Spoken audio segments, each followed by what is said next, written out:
Hello, welcome back to খেলো Bangla channel. আজকের ভিডিওতে থাকছে একজন ভারতীয় বংশোদ্ভূত কানাডিয়ান ফরোয়ার্ডকে কিন্তু সই করানো হলো, সে খবর জানাবো ইস্টবেঙ্গলের গিলকে এবার নিতে চাইছে মোহামেডান স্পোর্টিং।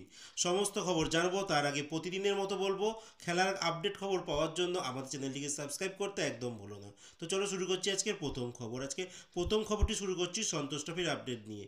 তো আজকে প্রথম কোয়ার্টার ফাইনাল ম্যাচ হয়ে গেছে, যেখানে প্রথম ম্যাচই ছিল বাংলা ভার্সেস উড়িষ্যা। আর এই ম্যাচে বেঙ্গল টিম কিন্তু 3-1 গোলে জয়লাভ করেছে, আর তারা সেমিফাইনালে প্রবেশ করে গেছে। আর বলে দিয়ে এই ম্যাচের কিছু সিনারিও। এই ম্যাচে সবার প্রথমেই উড়িষ্যা টিম কিন্তু 1 গোল করে, আর এই ম্যাচটি তারা প্রথম লিড পেয়ে যায়। প্রথম হাফে একদম শেষের দিকে বেঙ্গল টিমের হয়ে সমতা ফেরায় নরহরি শেষটা, আর প্রথম হাফ শেষ হয় 1-1 গোলে। দ্বিতীয় হাফে বেঙ্গল টিমের হয়ে 2টি গোল করে, মানে একটি একটি করে।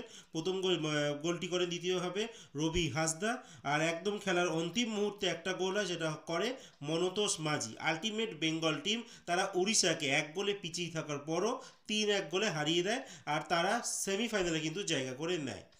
এরপরে যে খবরটি বলবো উড়িষ্যা এফসির কথা।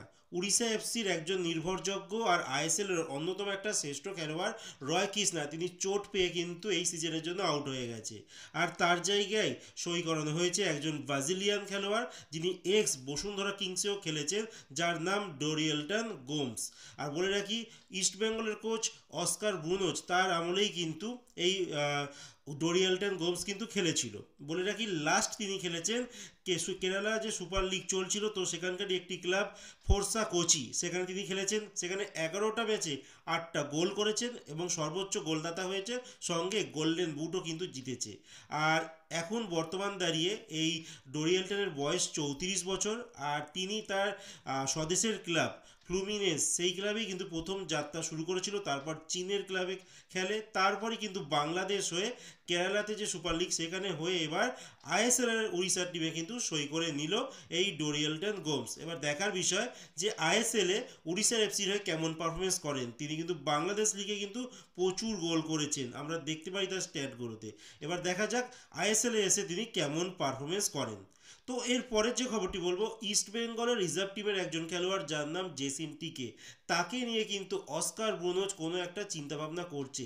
ইদানিংকালে প্র্যাকটিসে, মানে সিনিয়র টিমের প্র্যাকটিসে কিন্তু জেসিন টিকেকে বেশি গুরুত্ব দিচ্ছে এই অস্কার ব্রুনোজ।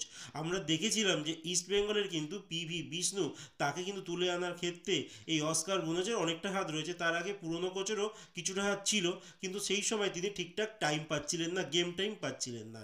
তো এই নতুন কোচ যখন অস্কার আসে, তারপরেই কিন্তু দেখা যাচ্ছে যে বিষ্ণুকে কিন্তু গেম টাইম অনেকটাই দিচ্ছে, আর বিষ্ণু তার ফলও দিচ্ছে, ভালো খেলছে বিষ্ণু, আর ইস্টবেঙ্গল জিতছেও।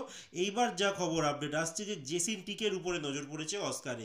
দেখা যাক এবার জেসিন টিকে মেন টিমে কতটা চান্স পায়, আর যদিও চান্স পায় তো সেখানে তিনি কেমন পারফরমেন্স করে, আর তার টিম কতটা লাভবান হয়।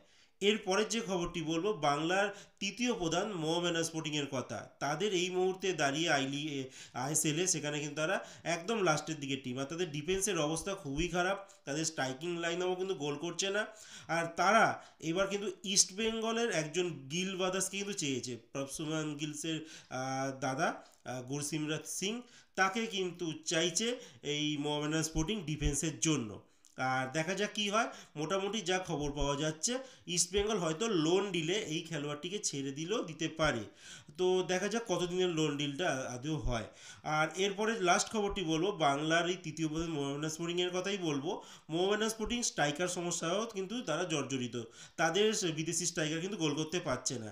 তো সেখান থেকে দাঁড়িয়ে তারা একজন ইন্ডিয়ান অরিজিন কানাডিয়ান একজন ফরোয়ার্ড, যার নাম সান হান্দাল, তো এই খেলোয়াড়টিকে কিন্তু সই করাতে চাইছে। মোটামুটি কথাবার্তা অনেক দূর অবধি এগিয়ে গেছে। আর তিনি লাস্ট খেলেছেন কিন্তু এই ইন্টার মিয়ামি ক্লাব, যেখানে লিওনেল মেসি খেলে, সেখানকার যে ইন্টার মিয়ামি 2 টিম, মানে রিজার্ভ টিম, সেখানেও খেলেছে, মেন টিমেও খেলেছে, এছাড়াও টরেন্টো এফসিতে খেলেছে, ওটাওয়া ফোরি এখানেও খেলেছেন। তো বয়স মাত্র 25 বছর বয়স। আর আমরা জানি এই ইন্টার মিয়ামি ক্লাব যে মেজর সকার লিগ খেলে, খুব একটা কিন্তু হাই লেভেল একটা লিগ নয়। তো সেখান থেকে খেলোয়াড়কে নিয়ে আসছে, ইন্ডিয়াতে এসে কেমন পারফরমেন্স করে সেই দিকে কিন্তু নজর আমাদের সবারই থাকবে। তো আজকের মতো খেলার খবর এতটুকুই। ভালো থেকো, সুস্থ থেকো, দেখা হচ্ছে নতুন আরেকটি ভিডিওতে।